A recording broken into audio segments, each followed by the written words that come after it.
Halo semua, pada video ini kita akan ngobrol dengan Pak Andreas. Pak Andreas adalah seorang pakar psikologi. Dia memang bergerak dalam bidang coaching, psikologi coaching gitu ya. Kali ini kita akan berbicara tentang hipnotis dan hal-hal semacam itu. Oke, kita mulai aja ya.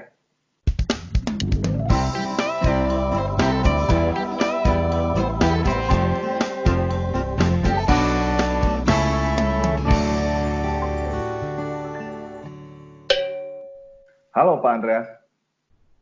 Halo, tanpa ragi. Halo para pemirsa, apa kabar? Shalom semuanya. Oke, bro, bisa diceritain bro, sebenarnya kerjaan lu tuh apaan bro?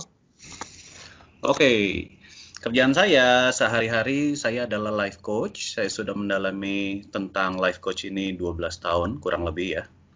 Dan hingga sekarang saya membantu para teman-teman di luar sana untuk memahami apa yang namanya nasib. Tapi saya membuat semuanya berdasarkan sebuah logika yang benar-benar masuk akal, bisa dibuktikan, bisa dipraktekkan, dan saya membantu mereka untuk setidaknya merubah pola kehidupan mereka. Maksudnya nasib ini apa nih? Lu tukang ramal atau apa nih maksudnya? Jadi yang dimaksud nasib adalah begini, banyak orang yang berpikir gitu ya, kok nasib saya begini ya? Ada beberapa orang yang selalu hebat di dalam bisnis, tapi selalu gagal di dalam percintaan. Atau ada hal-hal yang lain misalnya adalah, kok saya selalu jadi kutu loncat di dalam pekerjaan-pekerjaan saya. Saya nggak bisa tahan lama, 3 bulan sekali, ada aja kejadian yang membuat saya keluar, kemudian saya berpindah-pindah ke pekerjaan-pekerjaan yang lain. Nah, hal-hal itu beberapanya itu ditentukan dari nasib. Nah, nasib ini yang saya teliti selama 12 tahun. Dan hasil penelitian saya yang namanya nasib ini ternyata ditentukan oleh yang namanya pikiran. Di dalam bahasa yang lain, kalau kita sudah mendalami tentang ilmu nasib, sebenarnya kita berbicara tentang iman. Dan iman ini adalah tentang pikiran.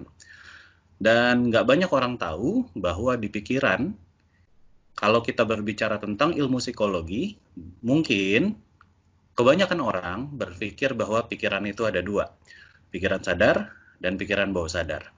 Tapi sebenarnya pikiran itu ada 5. Pikiran Wih, sadar, pikiran bawah sadar, pikiran tubuh, pikiran energi, dan pikiran spiritual.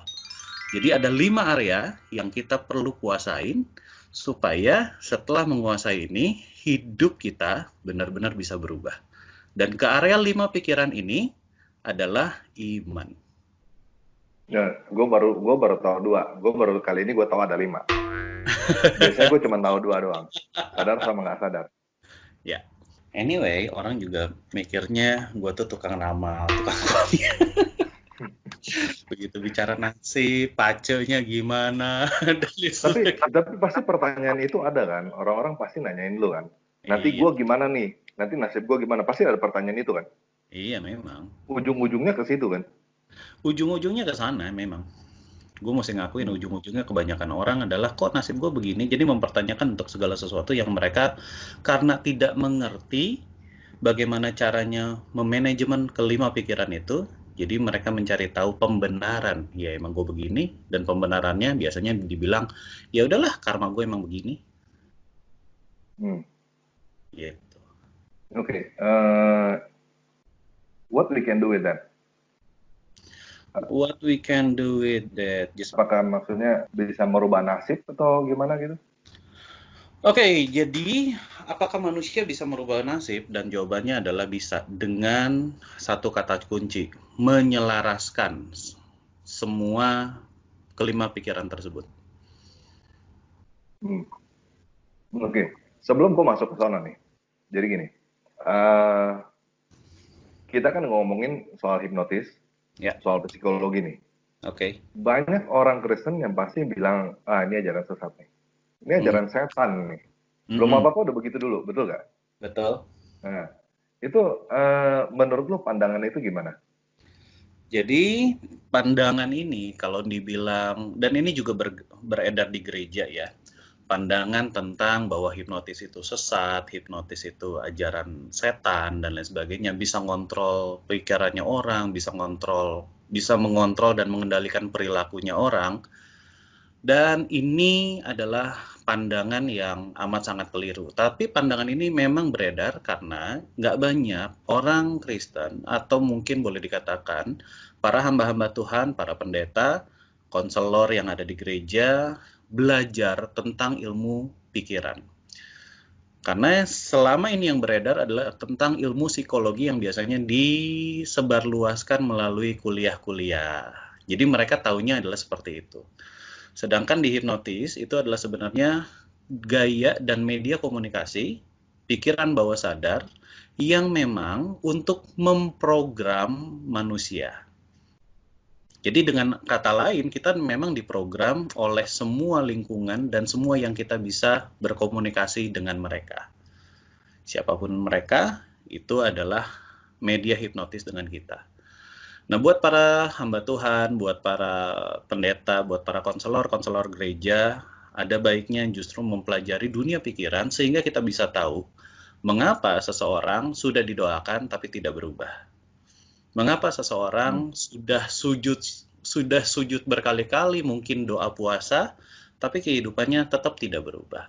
Karena di dalam bawah sadar itu memahami sebuah program yang memang harus dijalankan, dan program itu the old fashioned way. Jadi maksudnya kalau misalkan programnya adalah program bermasalah, dia akan terus menjalankan program bermasalah itu sampai program itu diganti. Apakah bisa dengan doa? Ada yang bisa, tapi kecenderungan tidak bisa. Bukan berarti doa itu tidak punya kuasa, tetapi memang cara berdoanya yang harus mempelajari dan digabungkan dengan teknik-teknik komunikasi pikiran bawah sadar. Itu baru akan efektif. Bro, tunggu. Ini masih ada yang nanya nih. Lu sebenarnya Kristen atau bukan, bro? Gue 100% Kristen tulen. Kristen tulen. Buktinya Iya. apa? Buktinya, buktinya. Kalau ditanya bukti, gue mengenal dunia gereja itu sejak kecil lah, karena papa mama gue memang Kristen. Tetapi gue secara pribadi mempelajari firman Tuhan udah cukup lama. Tapi secara pribadi lagi, saya ini banget ya, ini personal banget. Saya sempat didatengin secara langsung sama Tuhan sendiri 24 Desember 2 tahun yang lalu. Oke. Nah, lu kan ini psikologi nih, maksudnya kita ngomongin ilmu pengetahuan lah. Iya. Dan kadang-kadang ini buat combine dengan keimanan nih agak sensitif. Betul. Maksudnya sedikit-sedikit orang bilang sesat, sedikit-sedikit orang bilang ya whatever lah, sedikit nggak sama dengan gereja, dianggapnya menentang, dianggapnya sesat gitu. Apalagi yang tadi, itu sebenarnya cukup menarik. Maksudnya sebenarnya ada firmannya juga, doa kamu nggak dijawab karena kamu salah berdoa. Yes, benar. Itu ada firmannya gitu. Benar. Nah, itu penjelasannya secara ilmiah tuh apa gitu? Oke, baik. Saya akan jelasin dulu ya, apa yang dimaksud dengan pikiran sadar dan bawah sadar. Nomor satu, penjelasan yang paling sederhana dan bisa diterima oleh orang banyak adalah pikiran tuh biasanya kita menunjuk ke arah otak, ke arah kepala kita. Itu yang biasanya kita sebut dengan yang namanya pikiran, gitu ya. Dan ini biasanya kita lakukan dengan pikiran sadar. Nah, pikiran bawah sadar biasanya kita menunjuk dada kita, atau orang bilang namanya hati. Jadi, kalau orang bilang pikiran sadar, pikiran bawah sadar, pikiran sadar nunjuk kepala kita, pikiran bawah sadar nunjuk hati kita, biasanya nunjuk dada kita. Dan sekarang ini yang jadi perbedaan. Jadi kalau kita bilang namanya, oh harus pakai pikiran dong, kita bertindak sesuatu harus pakai pikiran dong, ceritanya gitu ya. Jadi ketika orang berbicara seperti itu, yang diharapkan adalah kita melakukan tindak tanduk kita berdasarkan logika akal sehat. Tetapi hati kita bisa berbicara berbeda. Karena hati atau si pikiran bawah sadar ini sifatnya adalah program yang harus dijalankan sesuai dengan program yang tercetak di pikiran bawah sadar tersebut atau di hati tersebut. Misalnya, contohnya adalah begini. Di dalam pikiran, kita pasti pernah diajarkan bahwa harus nabung dong, harus nabung dong, harus nabung dong, gitu ya. Dan kita sudah mengerti juga apa keuntungan dari nabung. Tapi di pikiran bawah sadar kita, di hati kita, mungkin pernah terjadi adanya traumatik. Traumatik ini atau bisa traumatik atau terprogram gitu lah ya. Traumatiknya adalah misalkan begini, waktu kecil kita pernah melihat orang tua kita berantem tentang uang. Berantem lagi tentang uang. Berantem lagi tentang uang dan itu dilakukan berkali-kali di depan kita. Waktu itu kita masih kecil. Sehingga tanpa sadar kita punya pemahaman atau mengambil konklusi, mengambil kesimpulan bahwa uang adalah sumber berantem. Uang adalah sumber masalah. Sehingga yang terjadi adalah waktu kita didoktrinasi bahwa keuntungan dari menabung adalah A, B, C, D, E yang dijelaskan oleh guru-guru kita tentang keuntungan menabung, tapi karena telah terjadi traumatik, maka yang terjadi adalah kita tidak bisa menyimpan uang karena di dalam bawah sadar kita, di dalam hati kita, punya program uang adalah sumber masalah keributan keluarga. Iya. Dan ada yang kadang-kadang pendeta entah gimana bikin kesan itu kalau punya duit itu dosa. Oh iya. Itu banyak gitu. Banyak banget, banyak banget. Apalagi gue lihat itu sering kali ya dapatnya dari gereja-gereja di kota kecil ya. Karena gue tumbuh dari kota kecil soalnya. Oke, berarti pikiran kita mau nabung, tapi hati kita ada penolakan yang tanpa kita sadari. Kira-kira gitu kan ya? Betul sekali. Yang menang yang mana biasanya? Yang menang adalah program yang tertanam di pikiran bawah sadar. Karena secara teoretik dan secara pembuktian, pikiran bawah sadar itu kekuatannya 9 kali lebih kuat daripada pikiran sadar. Salah satu contohnya adalah seperti ini. Pernahkah teman-teman tahu dan membeli barang diskonan yang teman-teman tahu bahwa sebentar lagi barang diskonan ini sebenarnya adalah masa expired? Teman-teman tahu ketika membeli nggak bakalan tahan lama barangnya. Tapi karena teman-teman suka, teman-teman tetap beli. Dan setelah beli, baru menyesal kemudian. Misalnya, kita beli sepatu bermerek tertentu. Merek ini lagi diskon gede. Dan kita udah tahu bahwa tiap kali dia diskon gede, artinya sebentar lagi sepatu ini expired. Tapi kita terlanjur beli karena kita merasa suka. Nah, perasaan ini jauh lebih kuat daripada pikiran sadar kita. Jadi orang ngambil keputusan itu berdasarkan perasaan daripada logika. Benar?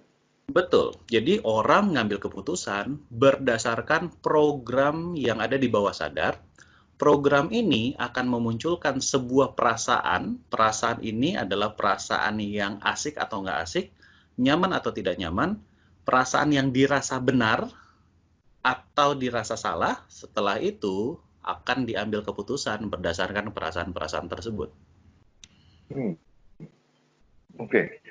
Kalau kitanya yang sebenarnya itu yang mana? Pikirannya atau hatinya atau yang mananya yang benar-benar ini kita loh gitu. Oke. This is me gitu. The real I am. Baik. Kalau ditanya siapa saya?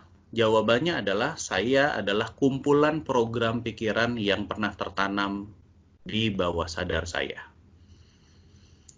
Ketotalan itu semua?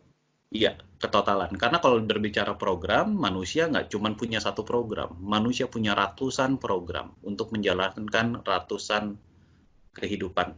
Maksudnya ratusan aktivitas. Oke, hubungannya dengan nasib apa?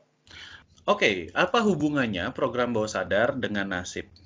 Jadi, segala sesuatu yang namanya program di bawah sadar adalah yang disebut iman. Saya akan jelaskan iman dari dua hal.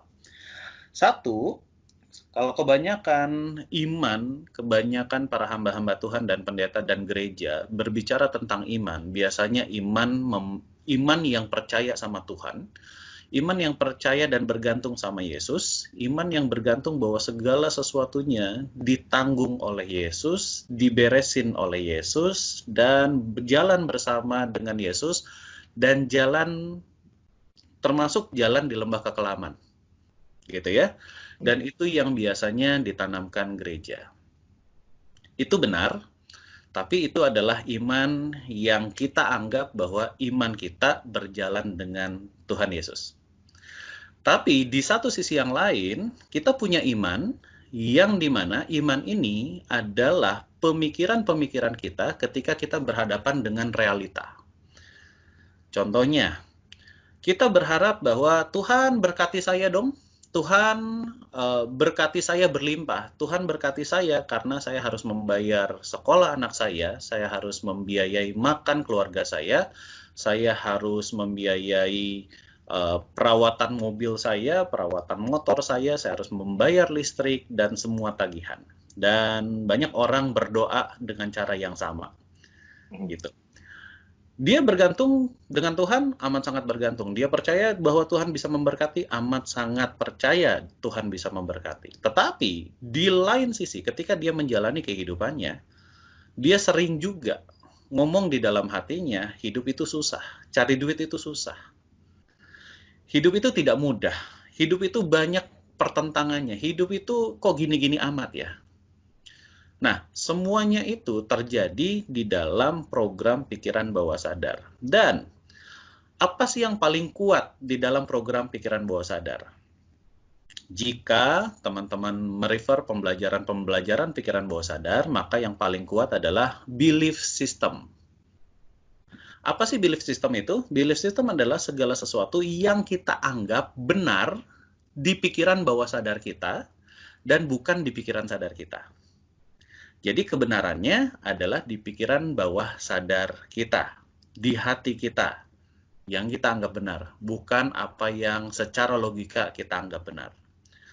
Hal yang menarik, belief system ada satu area yang lebih kuat daripada belief system, yaitu yang namanya prinsip hidup. Jadi, prinsip hidup adalah iman yang paling kuat.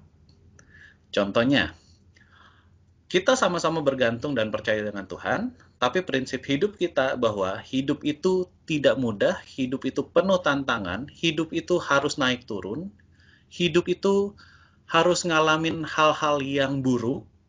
Maka ketika kita memegang prinsip-prinsip itu, maka terjadilah kehidupan kita sesuai dengan prinsip yang kita jalani. Terjadilah menurut imanmu. Iya, betul. Dalam bahasa yang lain, terjadilah menurut imanmu. Dan definisi imanmu adalah ketika dirimu menjalani kehidupan. Prinsip yang kamu jalani di dalam kehidupan, itulah adalah iman.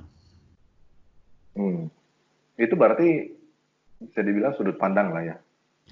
Sudut pandang tentang kehidupan. Sudut pandang beda lagi. Ada area beda lagi. Jadi kalau misalkan ini saya ceritakan apa sih isi pikiran bawah sadar ya. Apa sih yang ada di pikiran bawah sadar? Pertanyaannya itu. Tadi gue cuma bilang program, tapi apa yang dimaksud program? Jadi, yang ada di pikiran bawah sadar itu adalah habit. Kebiasaan. Baik kebiasaan yang netral, contohnya adalah habis buka pintu, tutup pintu. Itu kebiasaan yang netral. Dan sekarang kita punya kebiasaan yang baru, habis ngapa-ngapain, cuci tangan. Gitu. Dan itu adalah dihipnotis sama pemerintah ya. Iya, kita dihipnotis loh sama pemerintah loh. Di lockdown lagi. Nggak boleh kemana-mana lah. PSBB itu hipnotis terbesar itu. Corona bahkan hipnotis terbesar. Corona viral di mana-mana, tapi kita nggak pernah tahu wujudnya kayak gimana. Oke, jadi itu adalah di pikiran bawah sadar ada yang namanya habit, kebiasaan, apapun jenis kebiasaannya. Gigit-gigit kuku lah, habis buka pintu kita tutup pintu, termasuk habis makan kita ngerokok, itu adalah berbicara habit. Nah, habit ini atau kebiasaan ini dimulai karena adanya emosional di area itu. Emosionalnya bisa emosional yang menyenangkan ataupun emosional yang tidak menyenangkan. Apapun jenis emosionalnya akan membentuk habit tertentu. Makanya dengan cara mencuci emosi, dengan cara menghilangkan emosionalnya, maka habit tersebut tiba-tiba hang dan nggak jalan lagi. Gitu ya. Jadi emosional akan memunculkan habit. Di atasnya emosional, ada sutradaranya. Sutradaranya adalah aturan dalam hati. Aturan dalam hati, ya bahasa Inggrisnya rule, bahasa Indonesianya adalah syarat dan ketentuan berlaku. Contohnya adalah jika titik titik titik, maka titik titik titik. Contohnya, contoh realnya adalah jika ada orang datang ke saya, bro pinjam duit dong, maka pasti akan memunculkan pikiran tertentu, akan muncul emosi tertentu, akan muncul keputusan tertentu, dan akan muncul tindakan tertentu. Gitu. Jadi, itu aturan atau syarat dan ketentuan berlaku. Nah, syarat dan ketentuan berlaku itu terjadi karena ada sutradaranya lagi, yang namanya prinsip.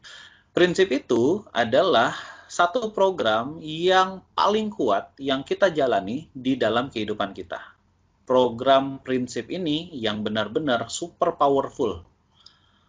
Dan prinsip operating system paling dasar itu namanya prinsip. Oke. Ya, di pikiran bawah sadar ya. Karena ada pikiran tubuh. Operating system pikiran tubuh beda lagi. Nah, prinsip ini bunyinya adalah seperti ini. Lebih baik titik-titik-titik daripada titik-titik-titik. Itu prinsip. Prinsip juga bisa berbunyi titik-titik-titik itu harus titik-titik-titik. Misalnya, hidup itu harus greget, hidup itu harus semangat. Itu adalah prinsip. Ya. Nah, di atasnya prinsip ada lagi sutradaranya, namanya paradigma. Paradigma ini adalah proses alur berpikir dari A ke Z, balik lagi ke A. Contoh paradigma yang udah tertuang dalam kehidupan kita sehari-hari adalah Senin kerja, Selasa, Rabu, Kamis, Jumat adalah kerja, Sabtu, Minggu libur. Gitu ya. Paradigma kita juga berpikir bahwa anak-anak mulai dari usia 6 atau 7 tahun harus sekolah 9 tahun. Atau mungkin 12 tahun sampai level SMA. Kalau bisa melanjutkan kuliah, silakan kuliah. Itu adalah paradigma yang biasanya muncul. Paradigma yang besar biasanya adalah sama-sama kita tahu bahwa manusia itu lahir. Ketika lahir dia jadi bayi, kemudian jadi anak-anak. Setelah jadi anak-anak jadi remaja. Jadi remaja, kemudian jadi pemuda, cari kerja. Setelah cari kerja, memiliki aset, entah asetnya rumah, entah mobil. Setelah itu menikah. Setelah menikah punya anak. Setelah itu mungkin dari kerja akhirnya jadi punya usaha. Setelah itu pensiun. Setelah itu menikmati hari tua, setelah itu meninggal. Itu juga merupakan paradigma. Di dalam paradigma-paradigma itu ada pemikiran-pemikiran dan prinsip-prinsip yang kita jalanin. Itu adalah paradigma. Termasuk beberapa paradigma yang paling sering muncul juga di dalam kehidupan kita sehari-hari adalah paradigma tentang uang. Begitu uang didapat dari kerjaannya kita, dari hasil bisnisnya kita, maka ada beberapa orang ditabung, ada beberapa orang langsung dibelanjakan, dihabiskan, dan lain sebagainya.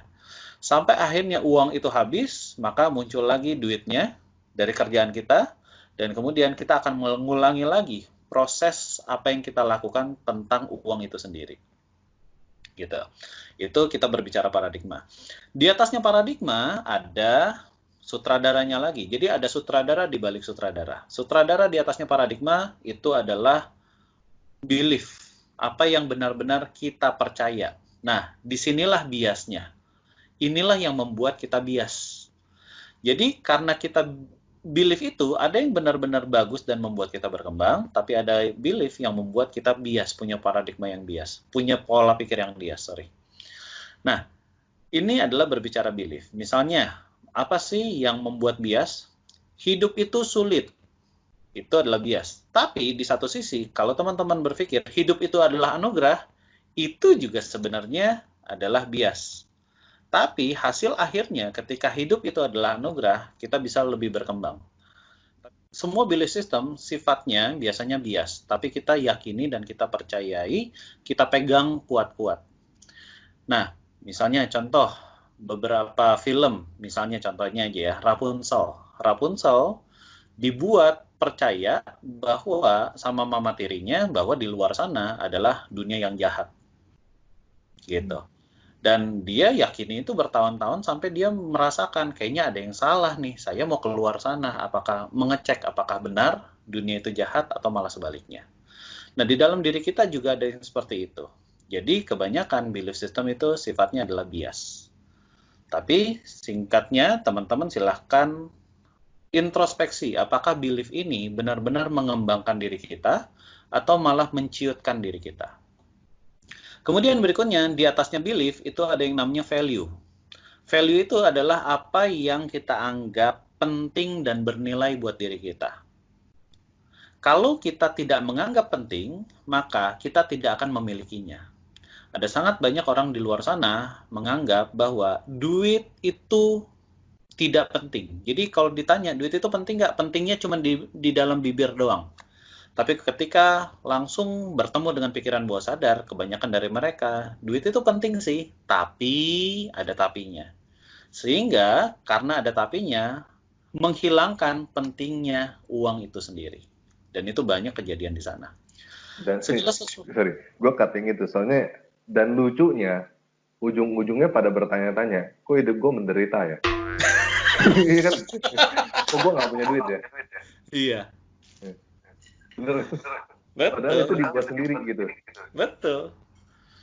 Nah, makanya coaching gue tuh, makanya kenapa teknik coaching gue bukan lagi terapi yang berjam-jam, karena dengan ini tuh yang barusan gue omongin itu namanya mind hierarchy. Itu pun masih ada 3 tingkatan lagi nanti.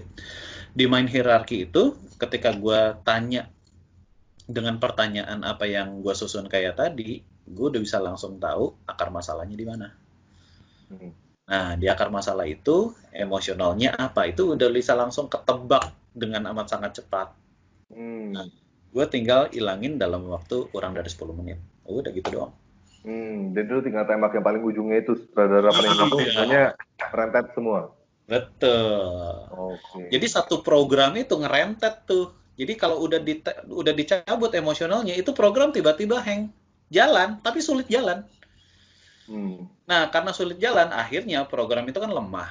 Karena lemah, kita baru bisa ganti. Oke. Dan dengan anggapan bahwa hipnotisme adalah jahat, itu nggak boleh. Ntar doktrin itu jadinya nggak boleh. Jadi bener-bener entah gimana ada sampai pemikiran bisa nggak sih nggak pakai istilahnya no doctrine at all. Nggak ada apa?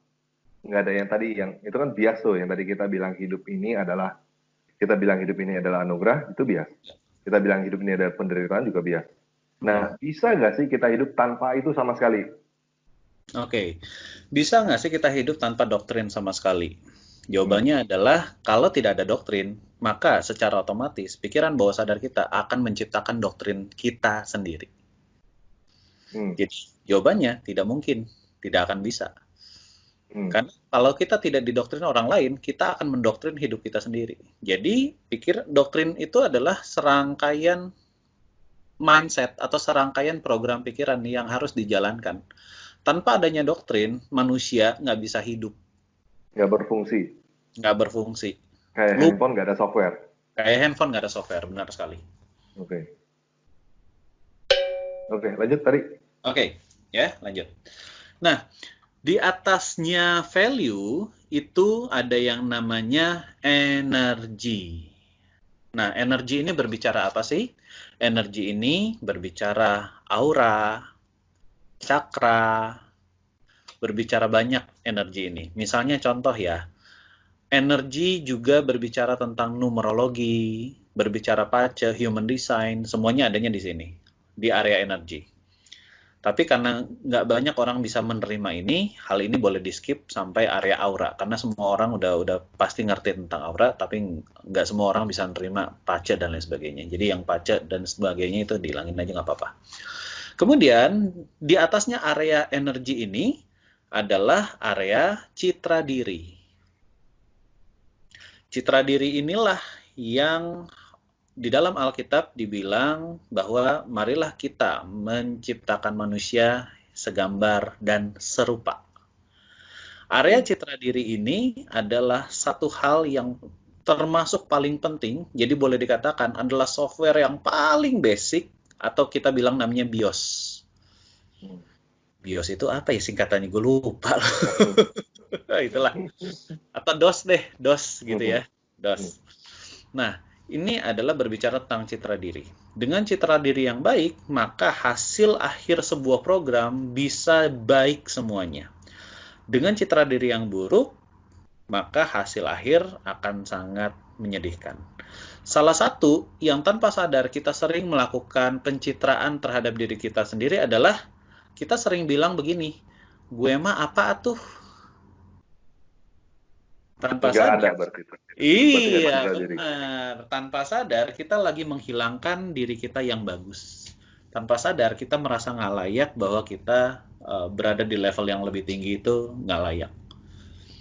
Gitu. Hmm. Itu adalah berbicara tentang citra diri. Citra diri juga berbicara tentang apakah kamu suka mencintai dengan diri kamu sendiri. Salah satu caranya untuk bisa membuktikan itu gimana? Silahkan berada di depan cermin yang satu badan full. Ketika berada di depan cermin yang satu badan full, maka bisa nggak kita ngomong sambil tersenyum, gile ini orang paling keren nih sedunia nih. Itu bukan narsis itu. Kita narsis. Nah, ini nih pemahaman bagus juga nih. Narsis itu bukan bukan dengan gaya barusan ya. Eh, Jadi narsis itu adalah membuat diri sendiri hebat sampai kita nggak mau dikritik. Kita merasa selalu benar. Itu namanya narsis. Oh, Gitu. Tetapi kalau kita memuji diri sendiri, itu bukan narsis. Itu memang gue nerima. oke, Tuh. oke, Jadi itu perbedaannya jauh banget. oke. Gitu.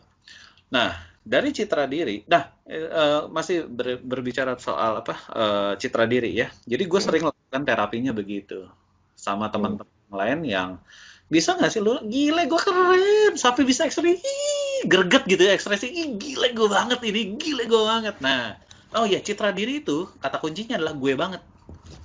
Hmm. This is me. This is me. Jadi kalau misalkan BMW itu gue banget, Oh, motor bebek gue banget ya udah citra dirinya segitu. oh. Gampang-gampang ditebak gitu loh. Kalau ada kata-kata itu, astaga, ya udahlah. Hmm. Sampai Citra akhirnya diri nanti, itu yang apa? Entah gimana. Ya ini gue yang seharusnya tuh begini gitu. iya benar, Oke. gitu. Tapi ada juga orang yang takut tentang citra diri untuk hal yang bagus-bagus. Misalnya, nanti gue dianggap sombong, gue pamer nih, gue pamer pamer kemampuan gue nih di YouTube nih, gue bisa main gitar, gue bisa nyanyi, gue bisa ngapa-ngapain, gue jalan-jalan, disangka pamer, gitu. Itu juga berbicara tentang citra diri. Punya Mental citra, block. ya kita bilang mental block, tapi mental blocknya di area di citra diri, Hmm. gitu. Oh, berarti mental block pun ada step-stepnya lagi mental block di mana gitu ya. Tuh, semua yang tadi gue sebutin itu adalah area yang dimana akan muncul terjadinya mental block. Jadi ngeberesin satu, Hmm. gue mapai itu. Ya bahasa Sundanya memapai gitu ya. Hmm. Gue cek satu-satu, oh mental blocknya di sini, oh mental blocknya di sini. Itu gue bikin petanya tuh. Ya Hmm. petanya gue udah sharing, itu adalah peta-peta pikiran. Makanya gue bilang namanya mind hierarchy. Hmm. Nah, kemudian yang terakhir adalah berbicara tentang spiritual. Nah, spiritual ini adalah berbicara tentang ada 3 area biasanya. Kalau orang berbicara tentang spiritual, khusus Indonesia adalah berbicara tentang apakah kamu beragama atau tidak. Tapi kan bukan itu esensinya. Yang kedua adalah apakah kamu benar-benar membicarakan bahwa spirituality kamu bagus. Definisi spirituality biasanya belum tentu bentuknya memiliki Tuhan.